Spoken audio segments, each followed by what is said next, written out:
Hey y'all, welcome back to the Amateur Therapy Podcast where we keep it real and aim to heal. I'm your host, Sydney J, and on today's episode, we'll be talking all about how to handle ending relationships. So let's get right into the episode.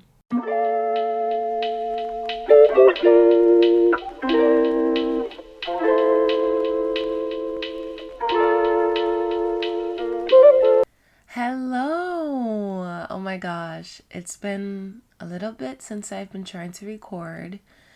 So I have a couple of announcements, but first, how we doing today? I hope well, and I hope you're feeling mighty blessed. I'm currently sitting in my sister's room on her bed, recording, chilling, running through different schedules with this podcast. So a few updates. I'm sorry for the delay for episodes. I was having some technology issues and just environmental issues. I'm not really in a space conducive to creating to the capacity that I want to create, whether that's noises in the background, which you still might hear on this episode because I don't have a soundproof place. I literally just record where I can with what I have. So in the future, I hope to be blessed with mighty resources that will help me create as beautifully and as up to par as I want to. But thank y'all for being here with me from the beginning with the scarce resources that I do have. But besides that, our schedule is changing with guests as well. I know I wanted to do guests every other week, but finding guests is pretty hard, especially for someone who's first starting out with the podcast. So I'm hoping for new guests to come maybe once a month, so maybe every third Sunday of each month. And on the topic of Sundays, my episodes will be 4 Sundays and then 1 week off. So you'll have 4 podcasts and then a week off, and then we'll continue on.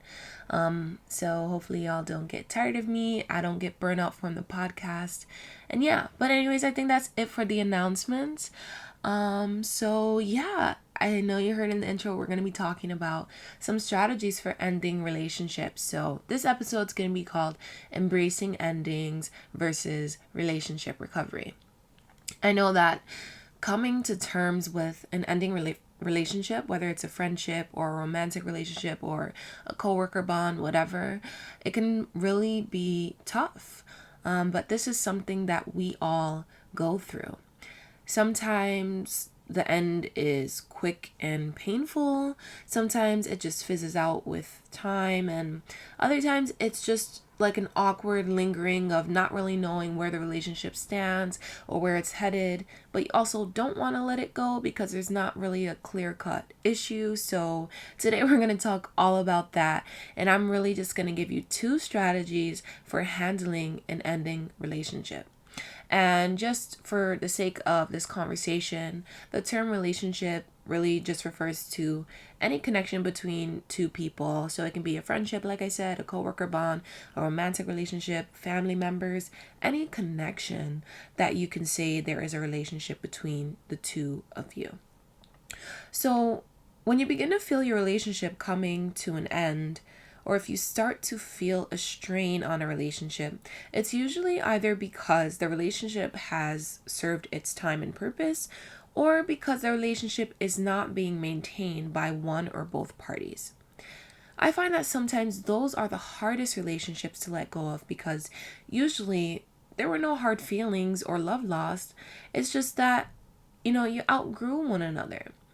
And other times though, it can be that it was just a really poor relationship that led to lessons and character strengthening. But either way, the thing to know is that everyone comes for a reason, but some people are just for a season. If the relationship is not being maintained or it's not being tended to, then that's a different sort of scenario. And that simply means that there's a present lack of something, and someone or even both parties in the relationship are not being served or fulfilled. Examples of this would be someone feeling that they're not given enough time or attention, people in the relationship not feeling respected, feeling like you're not checking in on one another, disregarding your friends or your partner's need from you, and many other things being done that causes damage to the relationship. This can be really hard to grapple with because when we're in relationships, sometimes we go into them thinking that they'll just run smoothly because there's just so much love there, there's a good connection and bond there, but we have to know that love is not enough. All relationships take choices, intentions, actions, care, trust, communication, and so much more. Love, yes, it should be the foundation, but love has to be looked at as a verb, as a continued action to show up for that person in the way that you can and in the way that they need.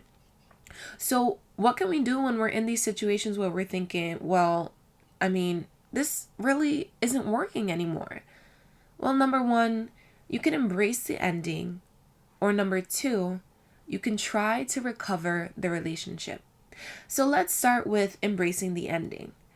Embracing the ending just means, hey, I'm aware that this is ending, and I will allow it to end with the knowledge and belief that it's for a good reason. Frankly, sometimes we can't see the good in the ending at the moment. But trust me when I say that every ending is just a new beginning. So be excited and be open and anticipate something fresh and something new to spring up into your life. The process of embracing an ending starts with assessing the situation. Assessing the situation just means you're looking at what you have. So in assessment, you might think, well, is this relationship actually coming to a close? Or you might think, well, if it is coming to a close, is it salvageable? Why is it ending? Is it on good terms? Are we ending on bad terms? Are we going to remain cordial? Are we going to still communicate? Those are the kinds of questions that come up when you're doing a relationship assessment. And these types of questions are questions that affirm and kind of allow you clarity of the ending and say, okay, well, I am aware of this ending. So where should we go from here? And if it's not a consideration of we, where should I go from here? A person who I am responsible for is me. So after you assess and this is definitely a clear-cut ending, and whether you're going to end things completely or whether you guys will find your way back to each other in the future, you're going to want to assure yourself that you can move on. Sometimes you might feel like you're lost after cutting ties with someone because it's like, hey, I've been with this person for so long. We're always together. This is the person I talk to every day. That's my go-to. It all just feels like, how can I live without this person? But before you began that relationship, you were you and you had a life of your own. And similarly, literally the same, after this relationship, you're going to be you. Maybe a little wiser, maybe a couple changes, more wisdom, more growth, but you'll still be you and you'll have a life of your own. We can't have people be the source of our life. Instead, we need to know that people come into our lives to enhance it, not create our happiness or joy or peace. They should just add to it. So if you struggle with being happy when you're alone, whether it's not having the best of friends or not having a romantic partner or lack of family, then I'd recommend maybe being alone even longer, because it's important that we learn how to find happiness from within. Otherwise, we may never truly be happy. So know and trust that you can move on.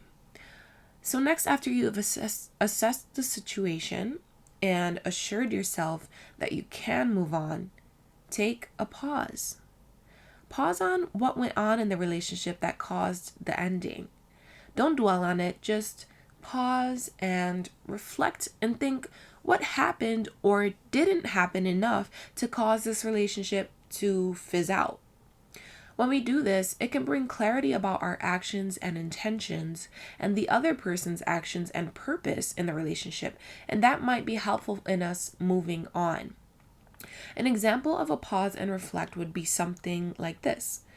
Well, I feel neglected in this relationship, like I'm not important enough or not given enough attention, but I also never advocated or spoke up in the relationship about me needing more time and attention.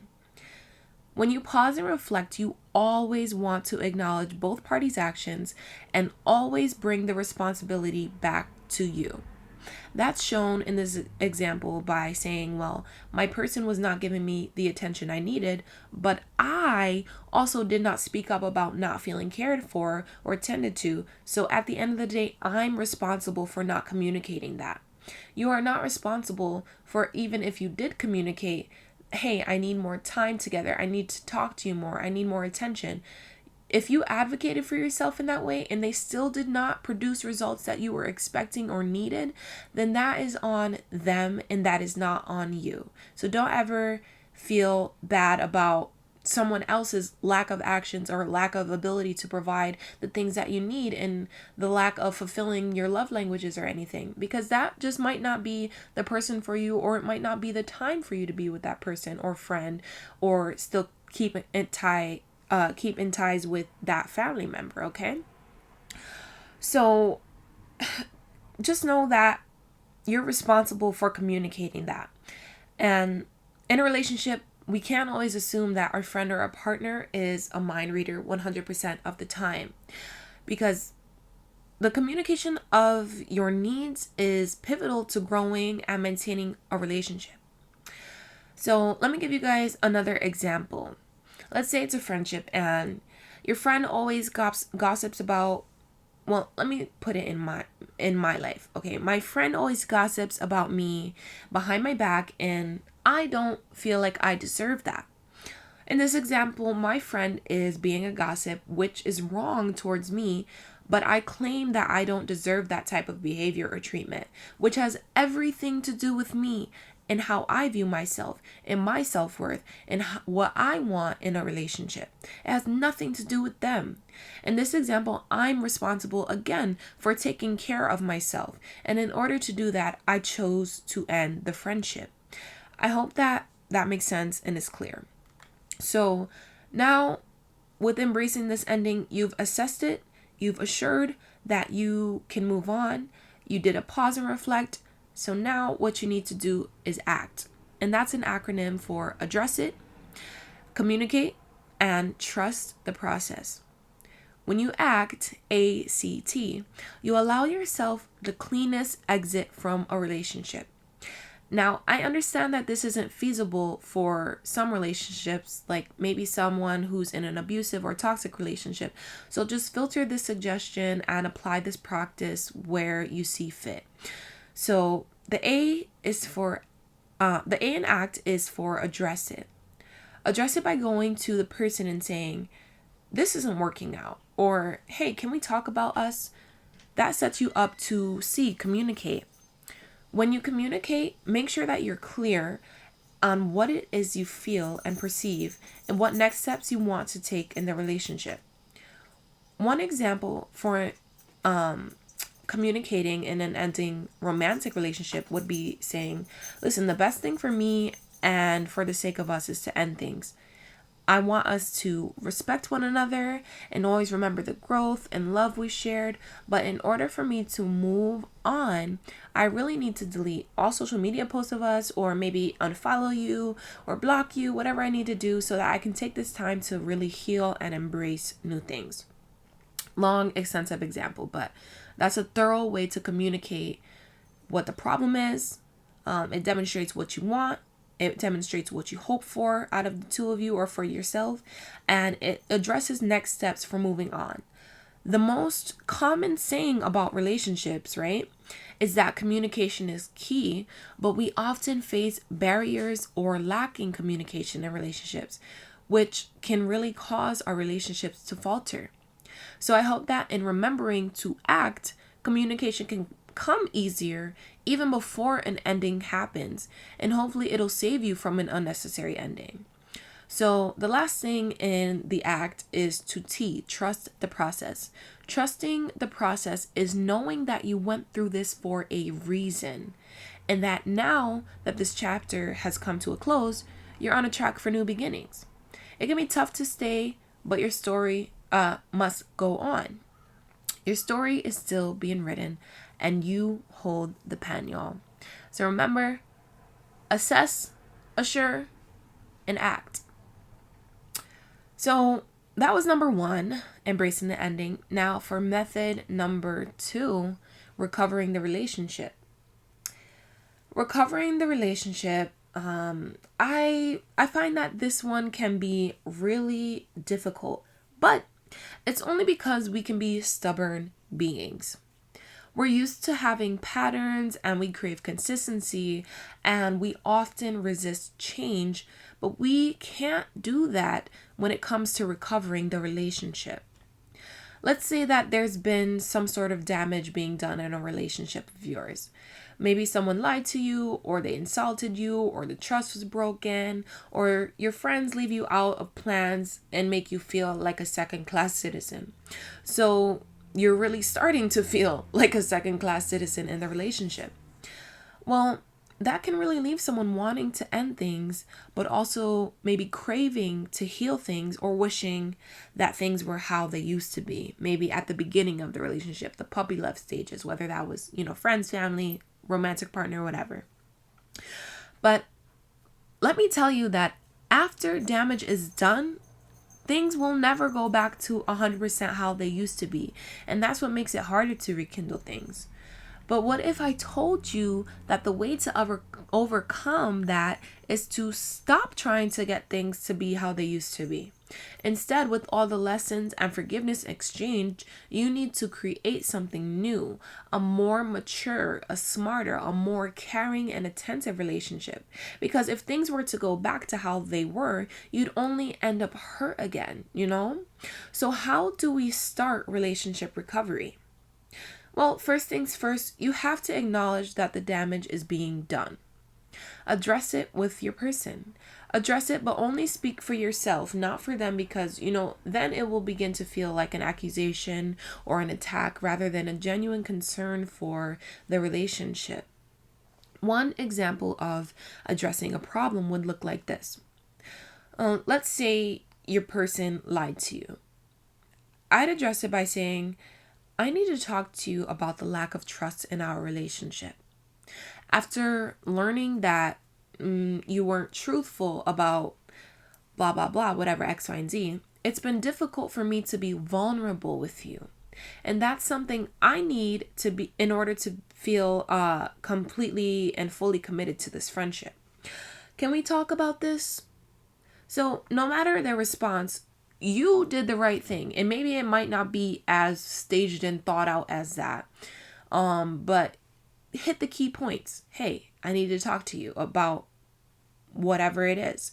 And say why you need to talk about this topic. Say how it has impacted you or what it has done to you in the relationship and why it needs to change in order for you to stay committed to this relationship or to feel fulfilled and happy and satisfied in this relationship, So once you've addressed it, in a perfect scenario, you guys might have talked it out, and now you will end up in a fork in the road that says, well, where do we go from here? Like, we addressed it, we talked it out.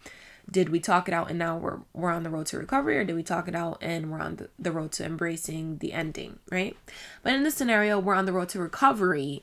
So let's talk about the recovery. So from here, you should create self goals and shared goals that help you be the best partners, friends, or family members to one another.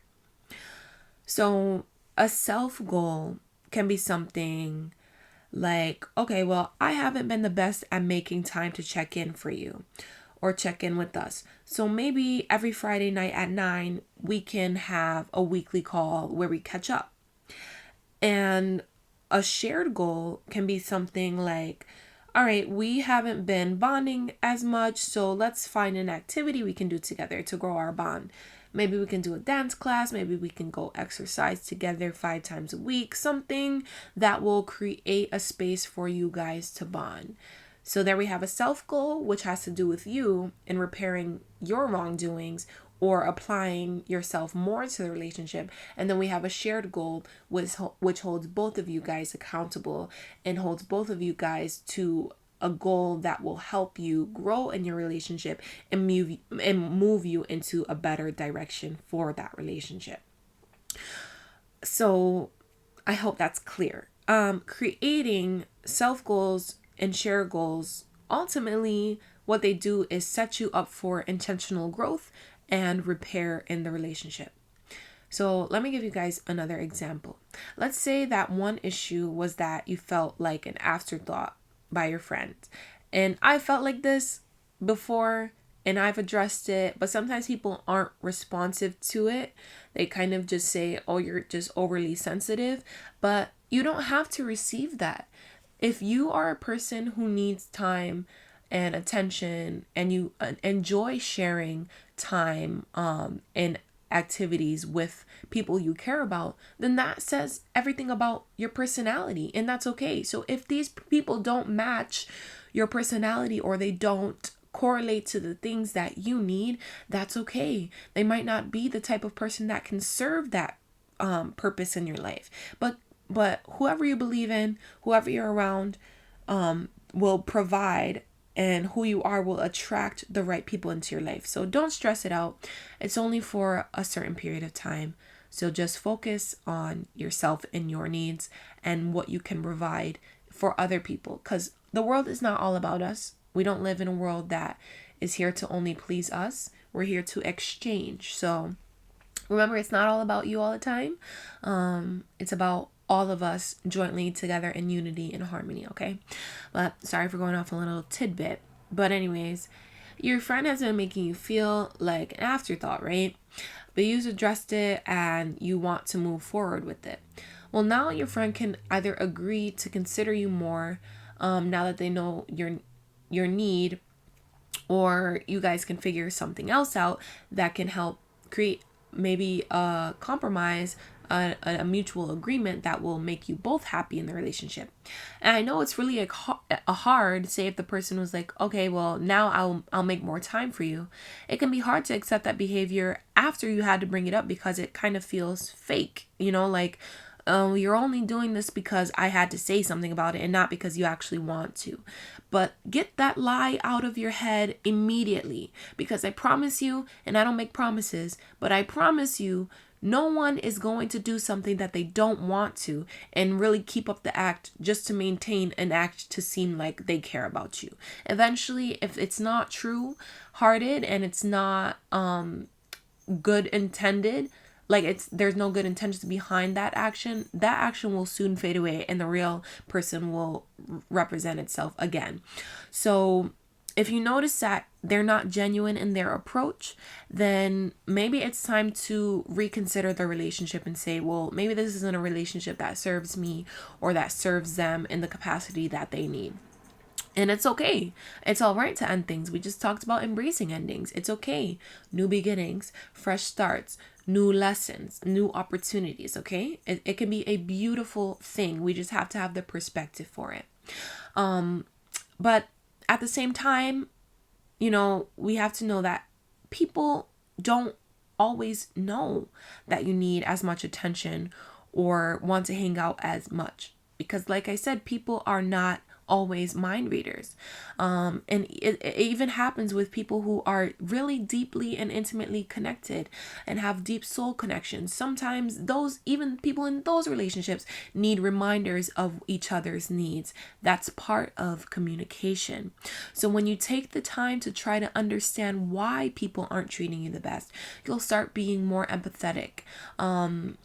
And you'll start being more compassionate and start being more understanding, because no relationship is perfect, but they can progress. So if the relationship is salvageable, try to recover it if that's what you desire. So now that you've acknowledged the damage, you've addressed it, you've set goals for moving forward, the last thing you need to do is stay consistent and keep it fresh. You have to treat your relationship like you want to be there and you want to keep it lively.